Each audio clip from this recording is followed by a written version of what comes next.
Max had always been the type of boy who thrived on adventure.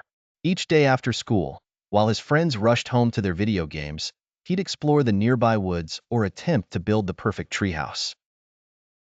Today, however, his curiosity led him indoors and upward, to the attic. The pull-down ladder creaked under his weight. This was a forgotten place in his family's new home.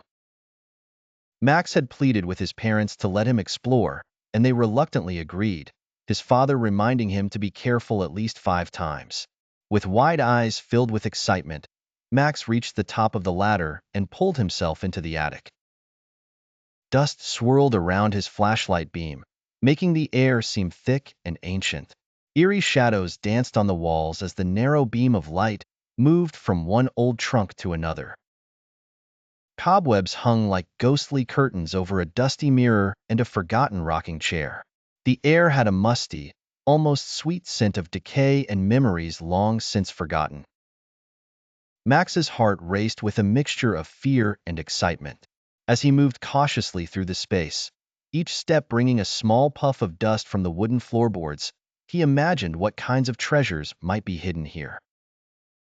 His first discovery was an old, cracked photo frame leaning against a stack of newspapers. The photo was of a family dressed in clothes from what had to be the 1920s. Max felt a strange connection to them, as if he had walked back in time. He gently placed the frame back. Moving further into the depths of the attic, Max's flashlight fell upon a large, ornate trunk. It was locked, but the key was conveniently placed beside it. His hands trembled slightly as he turned the key and opened the trunk. Inside, he found a collection of items: hand-sewn quilts, aged letters tied with ribbon, and a beautiful brass telescope. Max's curiosity was piqued as he picked up a letter and started to read. The letter was from a young man named Edward to his beloved Helen. Edward wrote about dreams of traveling the world and discovering new lands, but there was a sadness in his words, a hint of unfulfilled dreams. Max felt as if he had found a piece of a story, a glimpse into lives that were once filled with hope and ambition. He spent hours sifting through the contents of the trunk, piecing together the lives of Edward and Helen. When he finally descended the ladder, his parents could see it in his eyes.